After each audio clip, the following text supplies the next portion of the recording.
Hello student, welcome to YouTube study. Myself Dinesh Yadav. आज की इस वीडियो में बात करेंगे UP board class 10th Hindi. जितने भी स्टूडेंट बोर्ड एग्जाम 2023 की तैयारी कर रहे हैं सबके लिए यूपी बोर्ड ने इस बार भी 30% सिलेबस को रिड्यूस कर दिया, यानी कि 30% सिलेबस कम हो गए हैं। 70% में से ही केवल आपका पेपर तैयार किया जाएगा। तो पेपर देने से पहले आपको ये जानकारी होना चाहिए कि किस चैप्टर्स को इस बार हटा दिया गया है, किस चैप्टर को पढ़ने हैं। आप अगर अच्छा स्कोर करना चाहते हैं तो ये वीडियो को पूरा एंड तक देखते रहिए। वीडियो को लाइक कर दीजिए। अगर आप इस चैनल पर नए हैं तो चैनल को तुरंत सब्सक्राइब करके बेल आइकन प्रेस कर लीजिए ताकि कोई वीडियो मिस ना हो। देखिए, सबसे पहले नंबर में बात करूंगा विषय हिंदी। यहाँ पे दिख रहा है ना, आपका हिंदी का सब्जेक्ट है और ये क्लास 10th के बच्चों के लिए, ठीक है। सबसे पहले नंबर 30% आपका सिलेबस क्यों रिड्यूस किया गया है इसके बारे में यहाँ पर दिया गया है। टॉप में लिखा है, कोविड-19 महामारी के कारण शैक्षिक सत्र 2021-22 में विद्यालयों में समय से पठन पाठन का कार्य न हो पाने की स्थिति में सम्यक विचारोपरांत विषय विशेषज्ञों की समिति द्वारा 30% पाठ्यक्रम कम किए जाने की अनुशंसा की गई। यानी कि कोरोना वायरस जो महामारी चल रहा था 2021 और 22 में सिलेबस कम किए गए थे, उसी के अकॉर्डिंग इस बार भी 30% सिलेबस को कम किया गया है, ठीक है। यही कारण है। अब इसमें हम बात करेंगे सबसे ब नंबर निर्धारित पाठ्य पुस्तक, ठीक है। इसमें सबसे पहले आपके कौन कौन से निर्धारित पाठ्य पुस्तक है उनको जानना पहले जरूरी है। सबसे पहले गद्य हेतु यानी गद्यांश से जो चैप्टर्स हैं उसके बारे में बात करेंगे। देखिए, इसमें 3 चैप्टर्स को हटा दिया है, ठीक है। कौन कौन से चैप्टर्स हैं? तो फर्स्ट नंबर क्या लिखूं, क्या लिखूं जो आपका चैप्टर है, इसको लिखे हैं पद्दुम लाल पूनालाल बख्शी जी ने। इस चैप्टर को नहीं पढ़ना है क्योंकि इसमें से पेपर में नहीं आने वाला है। इसके बाद नेक्स्ट आपका चैप्टर है ईर्ष्या तू न गई मेरे मन से, ये लिखे हैं रामधारी सिंह दिनकर जी ने।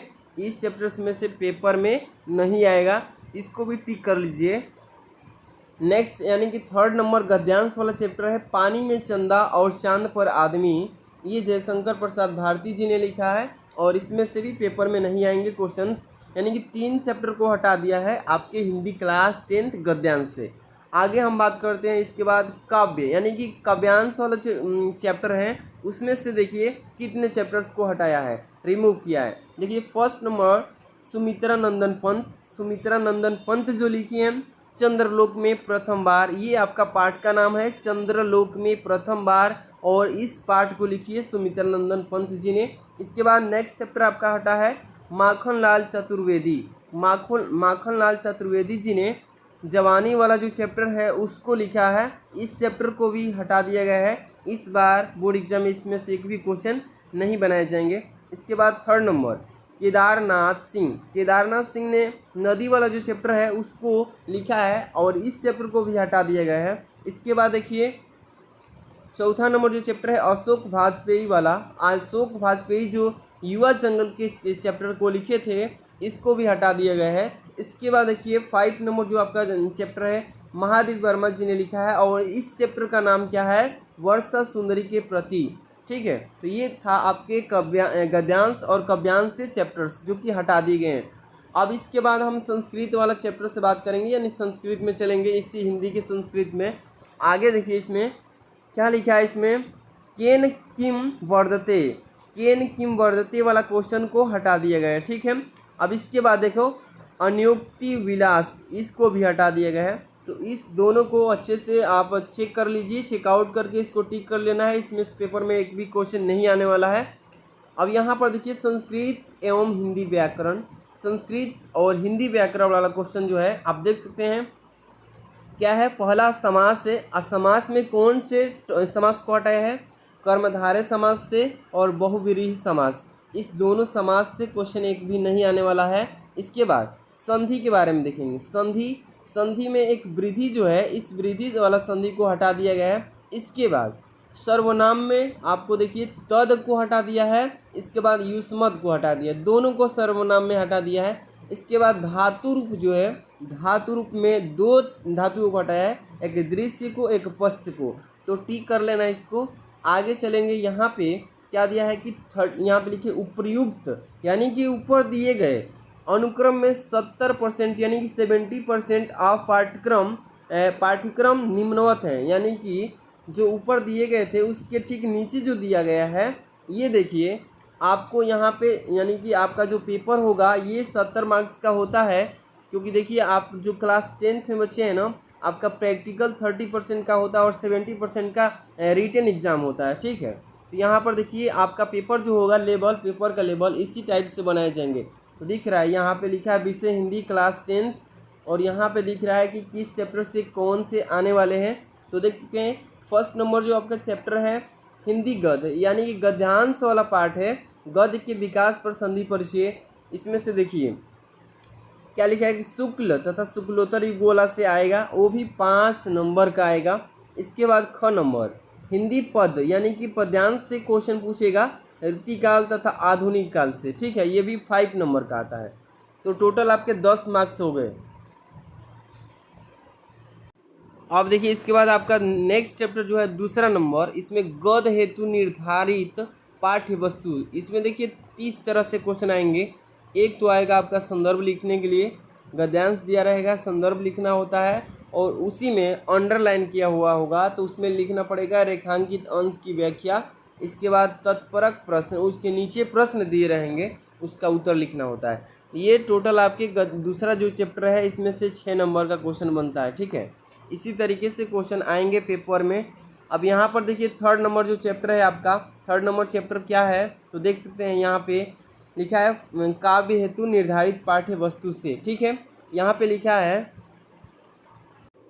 तो देख सकते हैं इसमें लिखा है इसमें कि काव्य हेतु निर्धारित पाठ्य वस्तु संदर्भ व्याख्या काव्य सौंदर्य, ये लिखना होता है। ये भी 6 नंबर का होता है।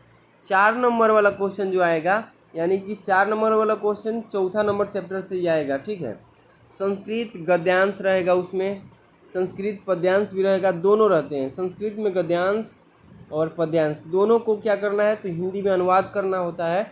4 नंबर का ये क्वेश्चन आता है। उसका संस्कृत का संदर्भ लिखेंगे, गद्यांश का 1 नंबर मिलेगा, और उसको हिंदी में अनुवाद करेंगे 3 नंबर, यानी टोटल 4 नंबर का ये क्वेश्चन होता है। 5 नंबर क्वेश्चन देखिए यहाँ पे, निर्धारित पाठों के लेखकों एवं कवियों के जीवन पर से लिखना होता है। देखिए 5 नंबर जो क्वेश्चन आएगा इसमें लेखक रहेंगे और कवि रहेंगे, दोनों रहेंगे। एक लेखक का जीवन परिचय, एक कवि का जीवन परिचय लिखना होता है। 3-3 नंबर का होता है कवि का और लेखक का जीवन परिचय, ये 6 मार्क्स का होता है। नेक्स्ट क्वेश्चन यहाँ पे देखेंगे 6 नंबर, जो 6 नंबर क्वेश्चन आएगा पेपर के अकॉर्डिंग उसको देखेंगे। देखिए संस्कृत के निर्धारित पाठों के से कंठस्थ एवं एक श्लोक, मतलब कह रहा है कि जो संस्कृत में आपके श्लोक दिए गए हैं उसमें से कोई एक श्लोक को लिखना होता है, जो कि 2 नंबर का आता है। जो प्रश्न पत्र में न आया हो उसको लिखना होता है, ठीक है। आगे क्वेश्चन देखेंगे 2 नंबर, इसमें लिखा है कि संस्कृत के निर्धारित पाठों पर आधारित 2 अति लघु उत्तरीय प्रश्न संस्कृत में उत्तर देना होता है। मतलब कि संस्कृत में इसका उत्तर देना होता है, हिंदी में लिखा होता है प्रश्न, उसका संस्कृत में कन्वर्ट करके आंसर देना होता है, 2 नंबर का होता है। 7 नंबर वाला जो क्वेश्चन आएगा, काव्य सौंदर्य के तत्वों, यानी कि काव्य सौंदर्य के तत्वों में कौन कौन से आएंगे, क नंबर, ख, ग, यानी कि थर्ड आएंगे। पहला आएगा रस, रस में कौन सा पूछेगा, हास्य रस, करुण रस, इस दोनों में से कोई एक को लिखना होता है, वो भी उदाहरण के साथ। परिभाषा लिखेंगे, इसका एग्जाम्पल भी लिखेंगे, कोई एक रस का लिखना होता है, 2 नंबर का हो गया, ठीक है। इसी तरीके से अलंकार भी आता है। अलंकार में 2 अलंकार में से किसी एक को लिखना होता है, जैसे कि उपमा दिया है, रूपक दिया है, उत्प्रेक्षा दिया है, ठीक है। तो कोई एक ही का इसमें से परिभाषा लिखना है, इसके बाद उसका एग्जाम्पल भी देना है, 2 मार्क्स का है। यहाँ पे आप देखेंगे ग नंबर, ये छंद है, छंद सोरठा, यानी कि छंद में 2 छंद होंगे, एक तो सोरठा होगा या एक रोला होगा। इसमें आपको इसका परिभाषा देना है और साथ में इसका लक्षण के साथ साथ उदाहरण भी लिखना है पहचान के लिए, और तब जाकर के 2 मार्क्स अवेलेबल हो पाएगा। तो ये तीनों मतलब कि रस, अलंकार और छंद मिल करके 6 नंबर का आता है पेपर में। इसी तरीके से आपका पेपर भी मतलब कि बनाया जाएगा। 8 नंबर क्वेश्चन देखिए, हिंदी व्याकरण शब्द रचना के तत्वों। इसमें देखिए क नंबर उपसर्ग में आता है। उपसर्ग इस टाइप से आता है, जैसे अ लिखा है, अन लिखा है, अधि लिखा है, अप लिखा है, अनु लिखा है, उप लिखा है, सह लिखा है, निर लिखा है, अभी, परि, सु लिखा है ना। तो उपसर्ग का मतलब होता है कि कोई एक वर्ड दे दिया होगा और उस वर्ड में एक ऐसा वर्ड जोड़ देना है कि इस वर्ड का नया वर्ड बन जाए और उसका शाब्दिक अर्थ भी निकलता हो। जैसे अ लिखा है ना, तो अ का जगह पे अन पढ़ भी लिख सकते हैं, अन पढ़ भी लिख सकते हैं। अन लिखा है ना, तो अंधकार भी लिख सकते हैं इसका। अधि लिखा है तो अधिकार भी लिख सकते हैं। तो ये होता है उपसर्ग, मतलब कि उस शब्द में एक शब्द जोड़ दें तो नया शब्द प्राप्त हो जाए, इसे ही बोलते हैं उपसर्ग। इसके बाद ख नंबर प्रत्यय। प्रत्यय जो दिया है इसमें आई लिखा है, तो लिखा है, ता लिखा है, पन लिखा है, वा लिखा है, हट लिखा है, वट लिखा है। तो ये है आपके उपसर्ग के कुछ वर्ड। और इसमें ऐसे वर्ड बनाने हैं कि पहले कुछ शब्द जुड़ जाएं और ये लास्ट में ये वर्ड आए। जिससे आई लिखा है ना, तो मिठाई, मिठाई पहले मीठा आ गया, आई लास्ट में आ रहा है, तो ये प्रत्यय होता है। तो लिखा है तो महत्व, जिससे मह त्व है ना, तो लास्ट में त्व जुड़ा है, आप पहले मह, तो इसी तरीके से इसको बोलते हैं प्रत्यय। इसी टाइप से क्वेश्चंस आते हैं, दो दो क्वेश्चन बनाना पड़ता है इसमें। इसके बाद ग नंबर समास। समास में द्वंद्व समास होता है और द्विगु समास, इसको लिखना पड़ेगा। घ नंबर देखिए तत्सम शब्द, तत्सम शब्द भी आएंगे, उसको लिखना होता है। ये सारे मैं क्वेश्चन मॉडल पेपर के अकॉर्डिंग सॉल्यूशन करा दूंगा, उसके अकॉर्डिंग आप तैयार कर लीजिएगा। पर्यायवाची शब्द भी आते हैं क्वेश्चन, ठीक है। इसके बाद हम 9 नंबर क्वेश्चन पे चलते हैं, संस्कृत व्याकरण और अनुवाद। संस्कृत में व्याकरण और अनुवाद के लिए क्वेश्चन बनाए जाते हैं। जिससे क नंबर संधि। संधि में यौन संधि का परिभाषा दे दीजिए और इसका उदाहरण भी पहचान के साथ लिख दीजिए। ख नंबर शब्द रूप। शब्द के कितने रूप हैं वो लिखना होता है। सभी विभक्ति एवं वचनों को लिखना होता है। संज्ञा जैसे कि फल, मोती, मधु, नदी, इसमें मतलब किसी एक को लिखना होता है। 4 ठे दिया है, इसमें से कोई एक ऐसा है जो हर साल पेपर में पूछता है। मोती, नदी कोई भी पूछ सकता है, तो आप 2 को अच्छे से तैयार कर लेना। ग नंबर जिसे धातु, धातु में रूप पूछेगा, लट लकार विदलिंग, ये सभी पूछेगा। पट है कि हस है, इसमें बताना होता है।